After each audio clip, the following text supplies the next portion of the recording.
We have so many problems here on Earth that still need attention: poverty, healthcare, education. If the money's not going back to taxpayers, it should be improving life down here. I think the scientific knowledge is going to benefit humanity. Going to space is a great luxury, but we can't afford to do that right now. I believe landing on Mars is definitely the next logical step. We have global warming and trying to avoid World War III and a whole bunch of other enormous issues that should take priority over spending money on space exploration, in my opinion. We'll blast off here with this poll finding: 2/3 saying they would favor the U.S. sending astronauts back to the moon, and just as many even on to Mars. In fact, one thing I noticed was that while there was majority support from all age groups, it was young people who were the most supportive about going to Mars, maybe very future-looking part of it there. And what I want to do now is bring in two of our poll respondents, Jane and Ravindra, to tell us more about why they see space and space exploration as beneficial. Jane, I want to start with you. You told us you recall the moon landing back in '69. What do you remember about it? Where were you? How did it make you feel? In 1969, I was 10 years old, and my older sister was 19 years old. I remember we sitting with her and watching the moon landing, and she suggested that we stand on our heads and watch it, and saying that we would be the only people in the country probably watching the moon landing while standing on our heads. And then after that was finished, we went outside and we looked at the real moon, which was up in the sky. And it was pretty amazing to look at the moon and think that there were people walking on it as we were looking at it. What do you say to people who say, well, this is a distraction, this is too much money spent on something we've got a lot of problems here on Earth to solve instead? But I think it's still a worthwhile goal to explore. It gives us a hope, and it's spurred a lot of innovation. And, things we take for granted like GPS and even our microwave oven, everybody uses every minute in the kitchen. A lot of those things, which are obviously are practical and in everyday use, were invented for the moon landing and space exploration.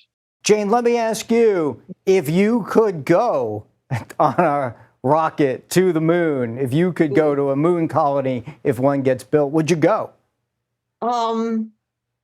Yes, but probably not in the first rocket. And Ravindra, how about you? Would you go? I think I will go, on the first rocket. Turns out most Americans today in our polling think that the space program contributes at least some to scientific advances that most Americans can use.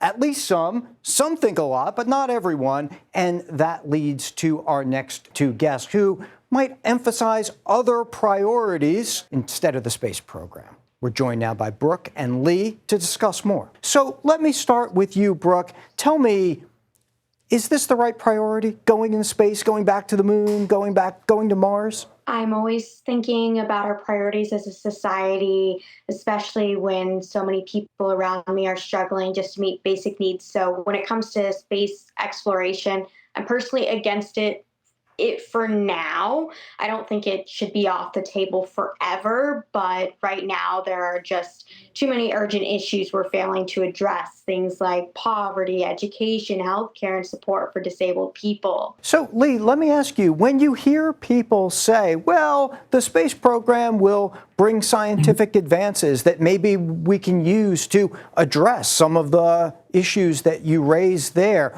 what do you say to them, and how do you see it differently? When I was younger, I watched all the space landings, the moon landings and all that, which was very exciting at the time. But again, there are so many things going on in the world at the moment that I think should take priority over the exploration of space right now. So if it ever came up that you could go to, let's say they build a moon colony and you could take a trip there, let me ask each of you, Brooke, would you go? I'm not really a big vacation person, so I'd probably say no, because I only like going on trips where there's like meaning behind them. And Lee, what about you? Would you go? No. Why I don't not? even like I don't even like to fly. So I haven't been in a plane in about 20 years, so no.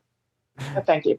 That's great. Well, I want to thank you both again for sharing those insights and those experiences and views with us. Really appreciate it. Thanks for joining us on America Unfiltered. One common theme that came up throughout our interviews was this sense of potentially national pride coming from the space program, whether it was through American achievement or a call for unity, something everyone could agree on as part of humanity. Well, there's where the poll numbers stand. I'm not sure they'll need a pollster on any future moon colony. So for now, here on Earth, thanks for watching America Unfiltered. I'm Anthony Salvanto.